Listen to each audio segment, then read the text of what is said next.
사람이 태어나서 일생을 살아가는 동안 혼자 살 수가 없습니다. 사람은 서로 돕고 함께 더불어 살아야 합니다. 하나님께서 우리를 그렇게 창조하셨습니다. 그러므로 서로 믿고 의지하고 사랑하고 용서하고 위로하고 격려하며 화목하게 살도록 해야 합니다.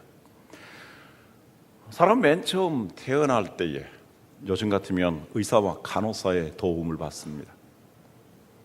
그리고 이제 부모로부터 도움을 받습니다. 하나님께서는 하나님을 대리해서 부모들이 자녀를 돌보도록 하셨습니다.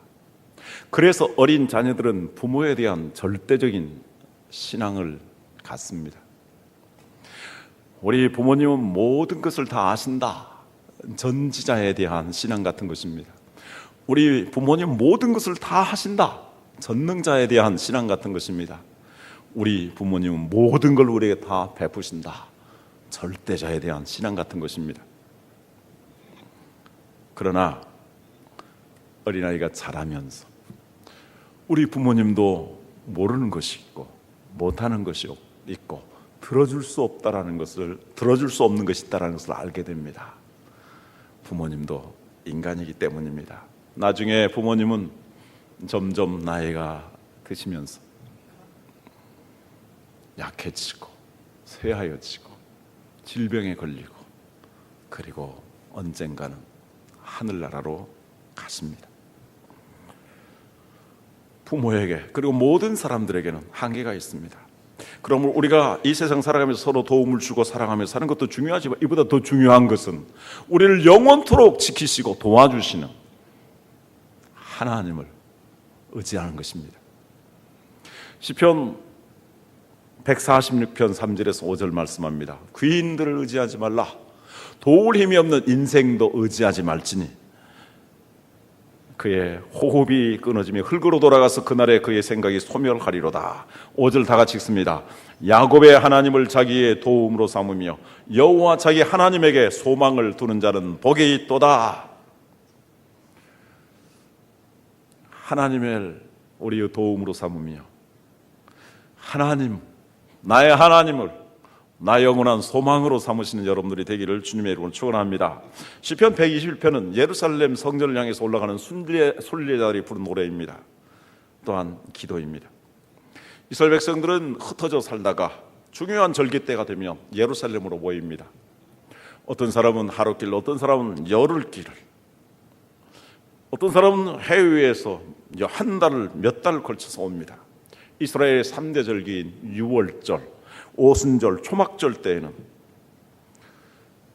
인근 각처에서 그리고 세계 흩어진 유대인들까지 돌아오기 때문에 기록에 의하면 보통 200만 명 내지 300만 명이 모였다고 합니다. 그런데 먼 길을 가다 보니 광야길을 걸어가야 합니다. 반사막 또는 사막 지역입니다. 낮에는 뜨거운 태양이 장렬합니다. 밤에는 사나운 맹수가 습격하려고 주위를 맴돕니다. 가다가 어두워졌을 때 길을 찾지 못하고 헤매며 또 잘못된 길로 빠지는 경우들이 있습니다. 이 상황은 우리 인생길을 비유하고 있습니다. 우리가 하나님 나라에 갈 때까지 우리가 살아있는 이 세상은 광야와 같은 세상입니다. 수많은 어려움들과 문제들을 직면하게 됩니다. 그러나 우리 하나님께서 도와주신다고 말씀하셨고 우리 하나님께서 영원토록 우리를 인도하여 주신다고 약속하셨기 때문에 우리는 믿고 하나님을 신뢰하며 따라가면 되겠습니다. 할렐루야. 아프리카의 선교의 아버지라고 불렸던 데이비드 리빙스턴이 있습니다. 그가 27살 때에 아프리카에 선교사로 나갑니다. 부모님들 앞에서 그는 이 시편 121편을 읽고 떠납니다.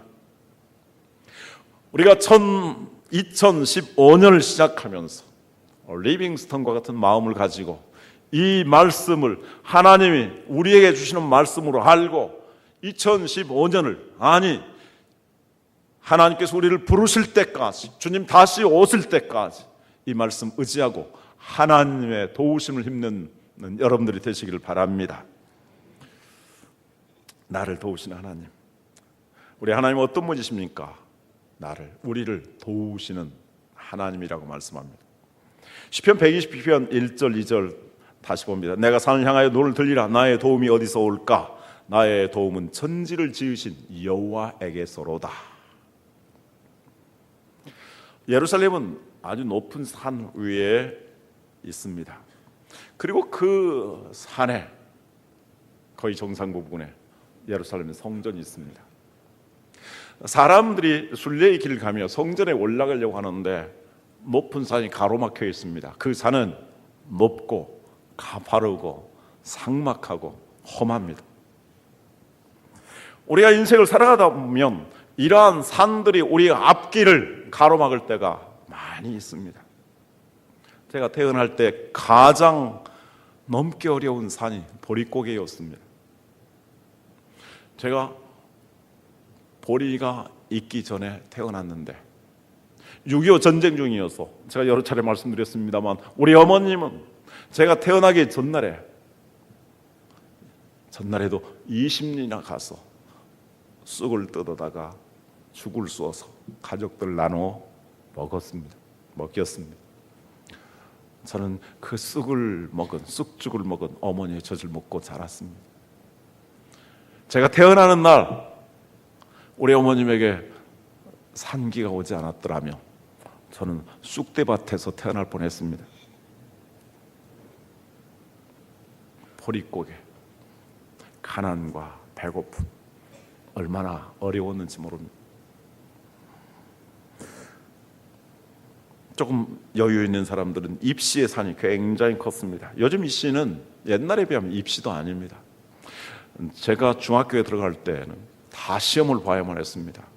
그래서 솔방울 주워다가 겨울에 교실에서 난로에 불을 피우고 이제 중학교 들어가기 위해서 시험 공부를 합니다.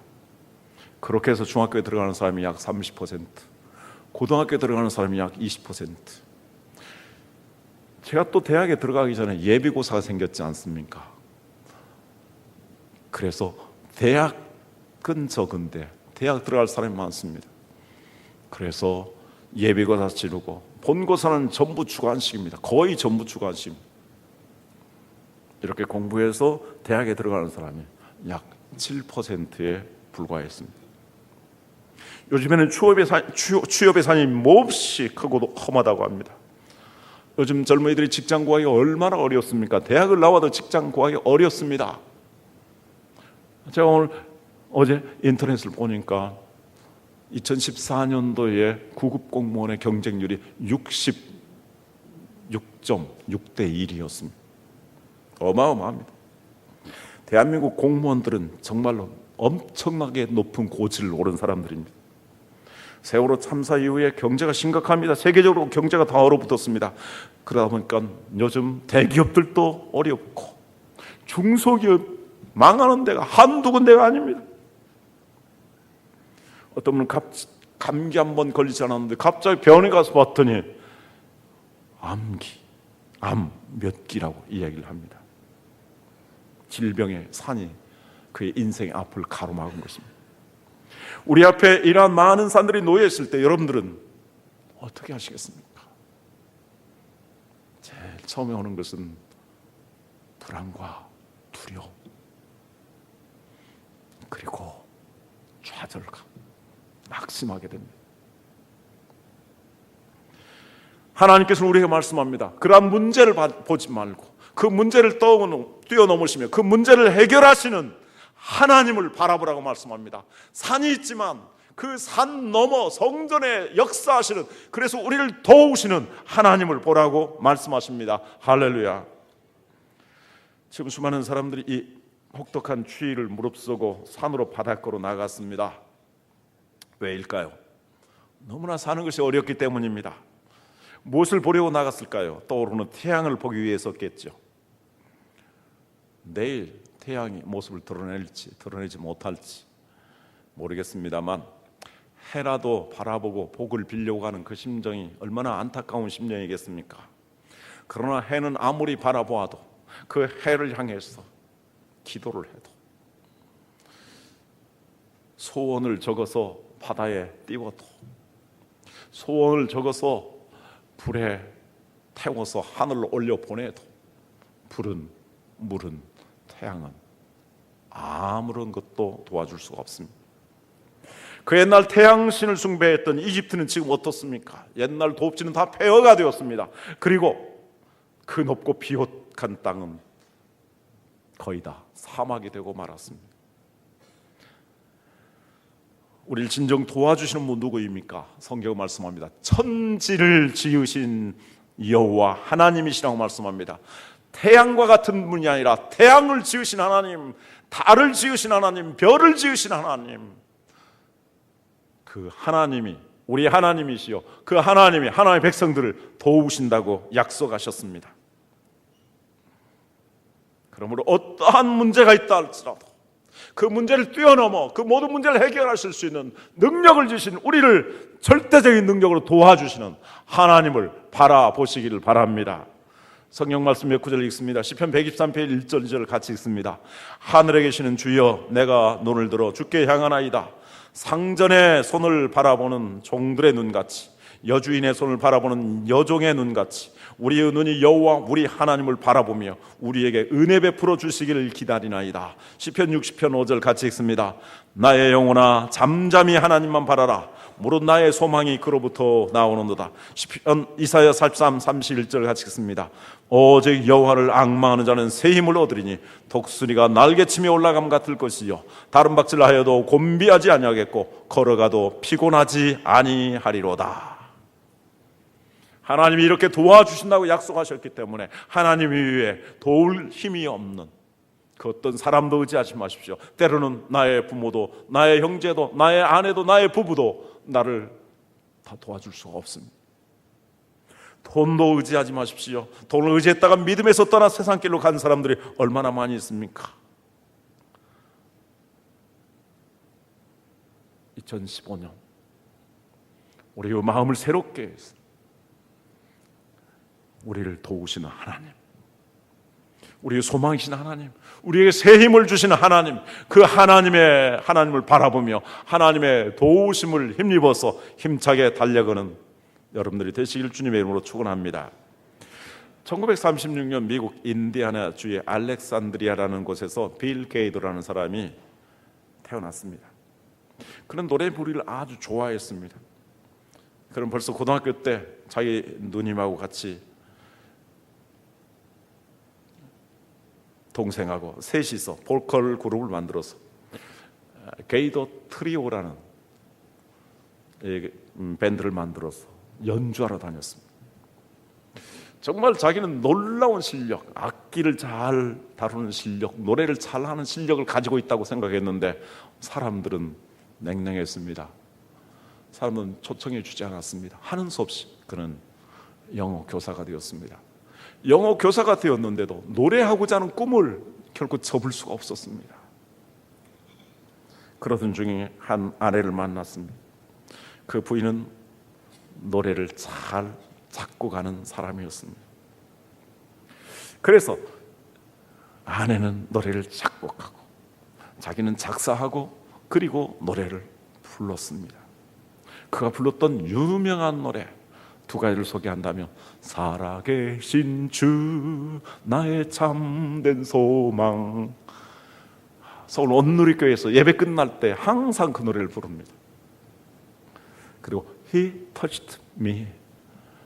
그가 하나님이 나를 만져주신다. 그런 노래입니다. 그런데 이 두 가지 찬송이 He touched me라는 이 찬송이 엘비스 프레슬리에 의해서 불려졌습니다. 엘비스 프레슬리가 옛날에는 교회 성가대 출신입니다. 성가대 잘하면 이렇게 인기가 좋을 수가 있는데, 그런데 게이더는 정말로 하나님께 영광 돌리며 존경받는 길로 갔는데 프레슬리는 잘못된 길로 빠져버리고 말았습니다. 어쨌든 그 프레슬리가 이 노래를 부름으로 인해서 미국 사람들을 감동을 시켰습니다. 어디 가든지 이 노래를 부르게 되었습니다. 그리고 이것이 애국에까지 퍼지게 되었습니다. 이후로 게이더는 계속 부인과 함께 작곡을 하고 노래를 불러서 6번이나 유명한 그래미상을 받았습니다. 그리고 35번의 도브상, 평화상을 받았습니다. 그래서 그를 가리켜서 복음성가의 빌리 그레햄이라는 별명을 붙였습니다. 그가 이런 고백을 합니다. 꿈이 산산조각 났을 때, 희망이 다 사라졌을 때, 아무 데도 갈 곳이 없을 때 당신은 어떻게 할 것입니까? 그때에는 언제나 변함없이 당신을 사랑하시는 분께 달려가십시오. 하나님의 계획은 당신의 계획보다 더 원대합니다. 할렐루야. 아멘 하십시다. 할렐루야. 그는 포기하지 않았습니다. 도우시는 하나님의 손길을 의지했습니다. 그리고 그의 실패와 좌절의 경험을 찬양에 실어서 간증하면서 주의 도우심을 만방에 알렸습니다. 그 노래가 이렇게 되어 있습니다. 제가 참 좋아하는 노래입니다. 험한 세상 나그네 길, 나의 마음이 고날 때 사랑스런 주의 손길 내 마음을 항상 두드리네. 오 주님, 나의 주님, 내 마음에 기쁨 넘치네.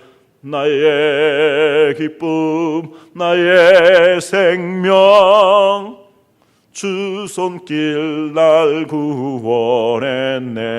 2절 우리 같이 한번 부를까요? 주 예수를 내가 한 후 나의 죄짐 벗었네.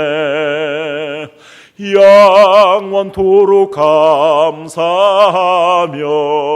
늘 주께 기능 돌리리라.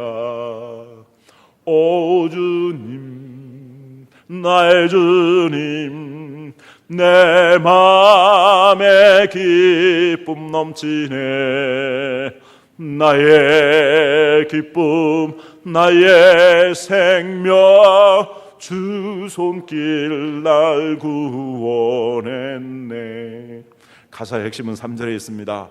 죄와 수치 무거운 짐, 괴로움 슬픔 당할 때, 그때 주님 손 내미사 오 놀라운 구원 주셨네. 주 붙드네. He touched me. 오 날 붙드네. 넘치는 기쁨 내 맘에 근심 걱정 나 없겠네. 날 언제나 붙드시네. 이 가사가 얼마나 은혜로운지 모릅니다.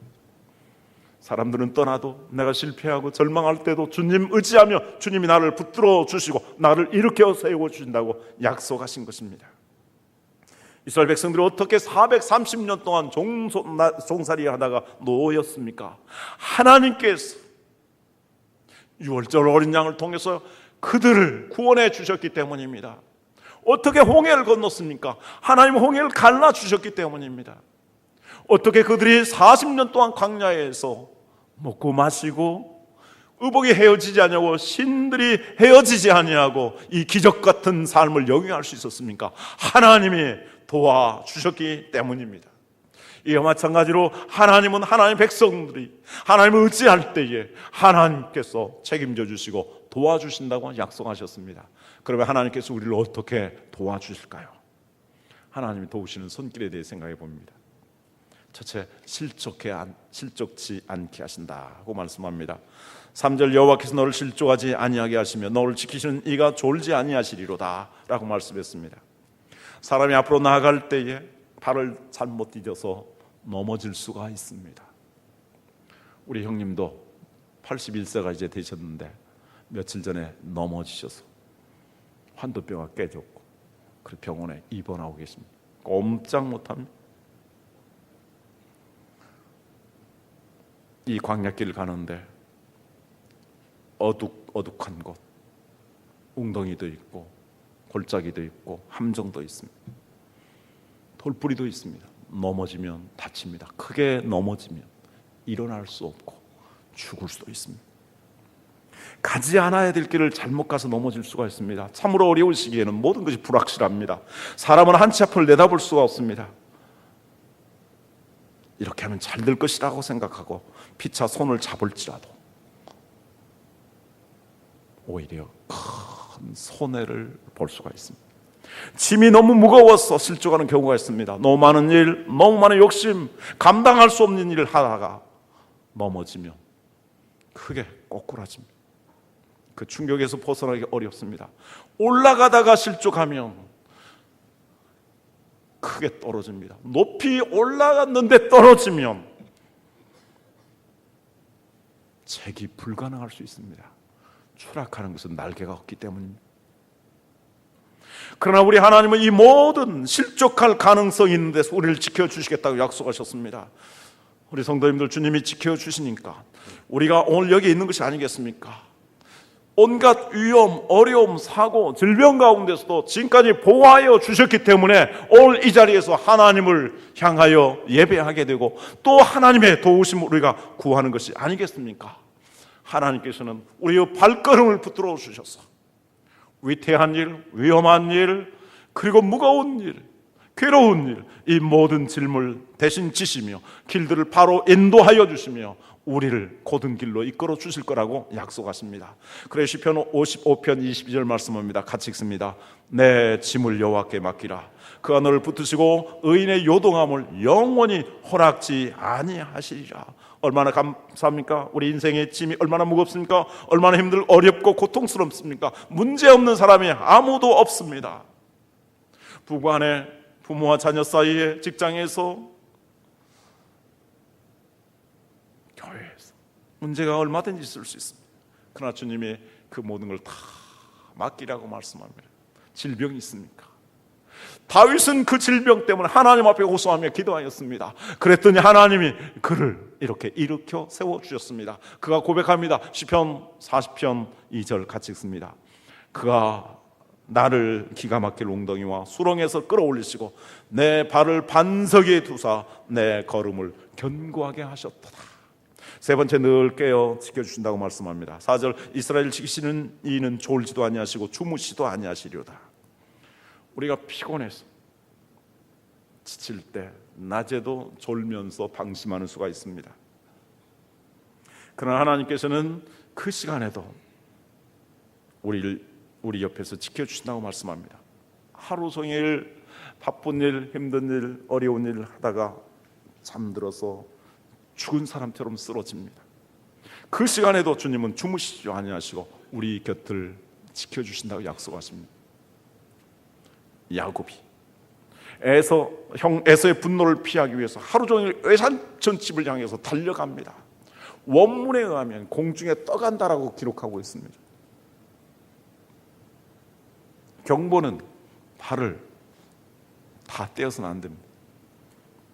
그는 달려갔습니다. 그러다가 밤을 맞이했습니다. 그는 더 이상 앞으로 깜깜해서 나갈 수가 없었습니다. 모래와 자갈, 바위뿐인 광야에서 그는 주저앉았습니다.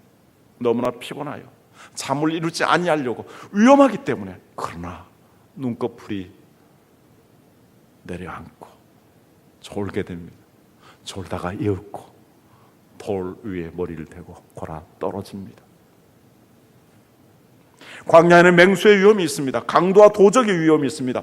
독사와 전갈, 독거미가 여기저기 숨어 있다가 밤이 되면 움직이기 시작합니다. 한번 물리면 치명적입니다. 그러나 하나님께서는 하나님의 백성들을 광야의 모든 위험으로부터 우리를 지켜주시겠다고 약속하십니다. 신명기 32장 10절 말씀합니다. 같이 읽습니다. 여호와께서 그를 황무지에서 짐승이 부르짖는 광야에서 만나시고 호위하시며 보호하시며 자기의 눈동자같이 지키시도다. 눈동자같이 지킨다. 눈동자 하면 생각나는 게 뭡니까? 눈동자는 얼마나 민첩합니까? 조그만 손가락질해도 조그만 티가 들어와도 금방 민첩하게 깜박깜박 반응합니다. 하나님 그렇게 지켜주신다고 말씀합니다. 제가 아주 피곤한 가운데서 졸다가 2번 죽을 뻔했는데 하나님께서 저는 천사들을 통해서 저를 지키시고 보호하여 주셨다고 믿습니다. 하나님의 눈동자같이 지키시고 보호해 주시는 것입니다. 우리가 살면서 위험한, 특히 운전하면서 그런 일도 얼마나 많이 당합니까?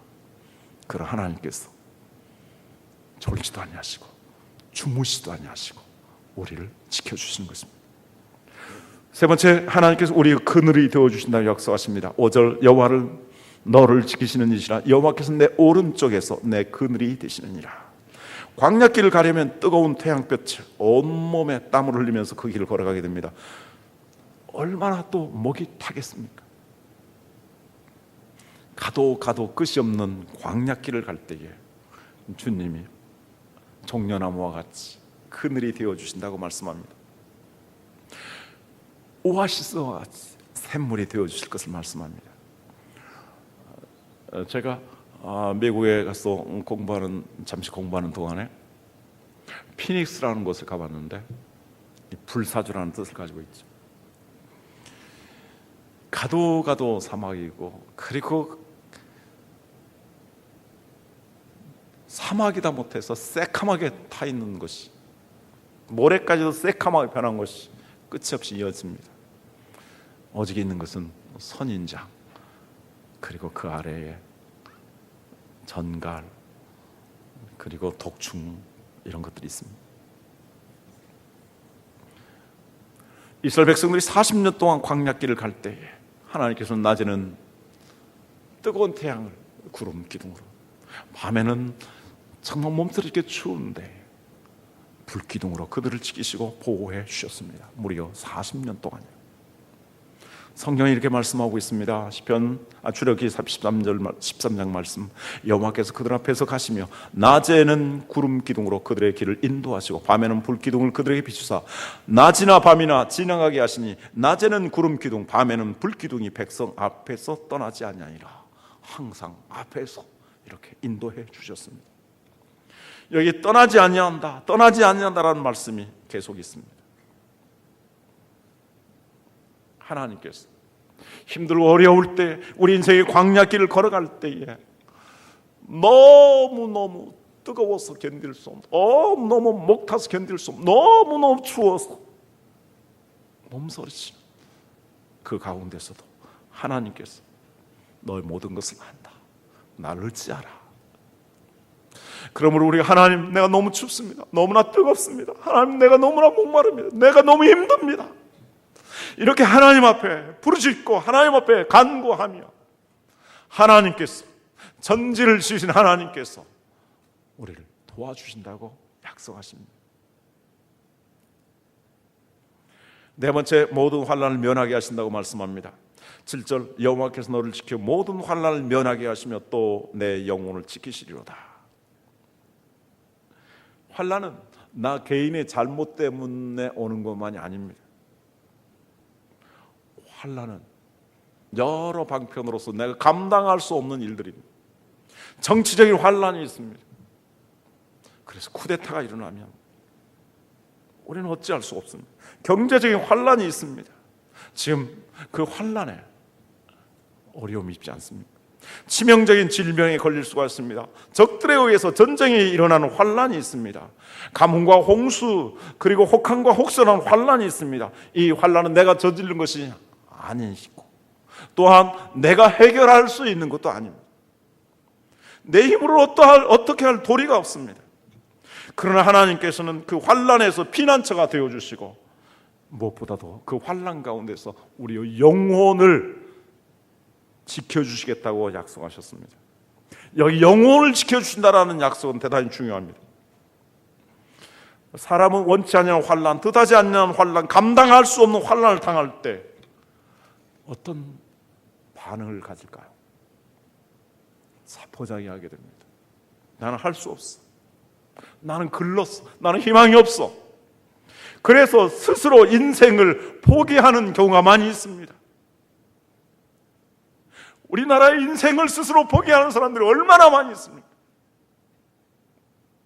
교통사고보다도 2배나 더 많이 있습니다.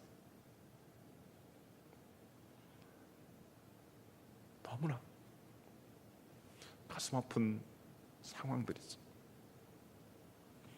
그러나 하나님 우리의 피난처가 되시고 비록 환난을 만나 살 희망이 보이지 않는다고 해도 하나님께서는 우리의 영혼 자포자기하고 이 세상을 끊어버리고 싶은 그 마음 속에 하나님이 영혼의 힘을 주셔서 인내하게 만들고 감당하게 만들고 하나님을 바라보게 만들고 하나님 나라의 소망을 갖도록 이끌어 주신다는 말씀입니다. 이 환난은 우리 그리스도인도 예외가 될 수가 없습니다. 하나님을 잘 믿는 사람들이 선교하다가 환난을 당합니다. 지금도 그리스도인들이 얼마나 많은 환난을, 선교사들이 얼마나 많은 환난을 당하는지 모릅니다. 그러나 그 환난 가운데서 하나님께서 몸은 죽여도 영혼을 지켜주시는, 영혼을 죽일 수 없는 그 사탄을, 세상을 두려워하지 말고 몸과 영혼을 능히 지키시는 하나님을 의지하라고 우리에게 말씀하고 있습니다.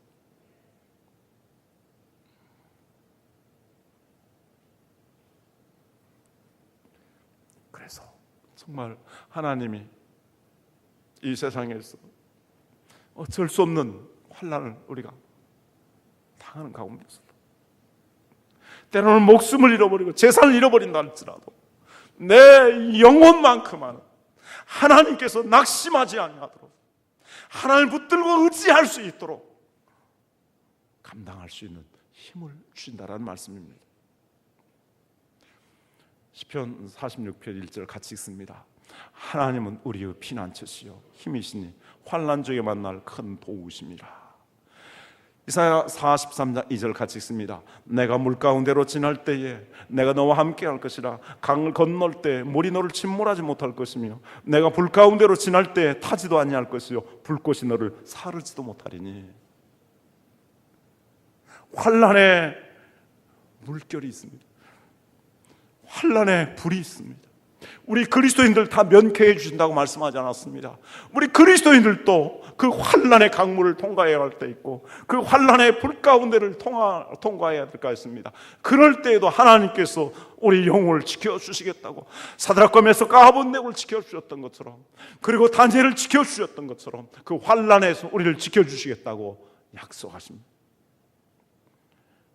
마지막 궁극적으로 영원토록 우리를 지켜주신다고 말씀합니다. 8절 다 같이 읽습니다.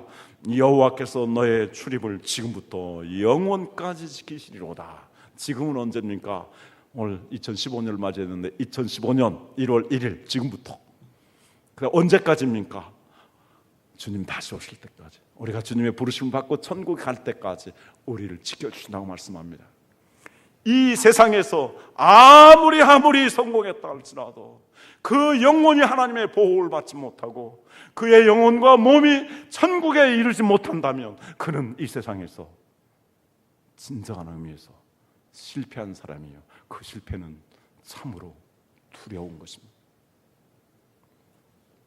그러나 정말 우리가 감사할 것은 하나님께서 그 어떠한 고난과 어떠한 환난이 있다 할지라도 하나님 마지막까지 우리 영혼을 지켜주시고 우리가 천국에 이를 때까지 함께하여 주신다고 약속하신 것입니다.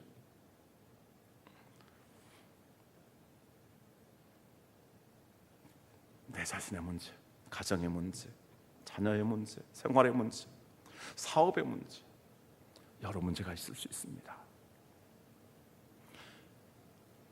그런데 하나님께서 이 모든 것을 지켜주시고 우리를 도와주신다고 약속하셨습니다. 최종적으로 우리 영혼을 지키시고 그리고 천국에까지 인도하여 주신다고 말씀했습니다. 말씀을 했습니다. 그런데 참으로 중요한 것은 하늘은 스스로 돕는 자를 돕는다고 말씀했습니다. 내가 하나님 바라보면서 가야 되는 것입니다. 지금 이스라엘 백성들이 지금의 상황은 참으로 어렵지만 그 성전을 향해서 올라가고 있습니다. 하나님을 향해서 올라가고 있습니다. 하나님의 말씀을 듣기 위해서, 그 하나님께 기도하기 위해서 올라가고 있습니다. 그래서 우리가 하나님을 향해서 나가야 되고 하나님 말씀을 듣기 위해서 나가야 되고 하나님 말씀대로 순종하며 나가야 되고 하나님 앞에 기도해야 되는 것입니다. 그럴 때 하나님께서 말씀의 빛으로 인도하여 주시고 기도를 통해서 하나님의 도우시는 능력을 우리에게 베풀어 주셔서 하나님께서 우리를 지켜주시고 우리 영혼을 보호하여 주시며 우리를 천국까지 인도하여 주시는 것입니다. 이렇게 하나님 말씀 붙잡고 하나님께 기도하며 나갈 때에 2015년도에 하나님께서 시온의 대로를 열어주실 줄을 믿습니다. 신명기 33장에서 하나님께서 모세를 통해서 주신 말씀이 있습니다. 하나님 우리를 도우시는데 그 이스라엘 백성들을 도우시기 위해서 하늘에서 내려오신다고 말씀합니다. 그 안에 처소가 되셔서 함께 하신다고 말씀합니다. 그 앞에서 인도해 주신다, 뒤에서 밀어주신다, 옆에서 함께 하여 주신다라고 말씀합니다. 이러한 내용을 블랙 커브라는 목사님이 이렇게 표현했습니다. 하나님의 자녀인 당신은 결코 혼자가 아닙니다. 당신의 목자께서 당신과 항상 함께 계십니다. 따라서 당신 있는 곳으로 그분을 부를 필요도, 지금 그분이 어디 계시냐며 의아할 필요도, 그리고 행여 당신을 버리실까 두려워할 필요도 없습니다. 그분은 당신 앞에 가시며 당신 옆에서 걸으시며 당신 뒤에서 따라오시며 당신을 안전하게 지켜주고 계십니다. 하나님은 위에서 우리를 도와주시고 우리가 기도할 때 위에서 도와주십니다. 우리 하나님 바라보며 나갈 때 앞에서, 옆에서, 안에서, 뒤에서 함께 해주십니다. 2015년도 하나님과 함께하는 삶, 하나님의 도우시는 그 능력을, 하나님이 시온의 대로를 열어주시는 기적을 경험하여서 하나님께 감사하며 하나님께 영광 돌리는 삶이 되기를 주님의 이름으로 축원합니다. 우리 같이 오늘 말씀 생각하면서 같이 기도하도록 하겠습니다. 우리 하나님, 나를 도우시는 하나님이십니다. 여러 가지 모양, 온갖 모양으로 우리를 도와주십니다. 이 하나님을 굳게 신뢰하십시다. 그리고 내가 하나님의 말씀을 따라서 바른 길로 나가길 원합니다. 그리고 하나님께 어떠한 상황이 있든지 끊임없이 믿음으로 기도하기를 바랍니다. 그래서 2015년도 시온의 대로가 열리고 영원토록 하나님과 함께하여서 평강을 누리며 승리하는 삶이 되기 위해서 우리 같이 기도하도록 하겠습니다. 그리고 더불어서 내가 2015년도 하나님 앞에 드리고자 하는 기도 제목을 이 시간 함께 드릴 수 있기를 바랍니다.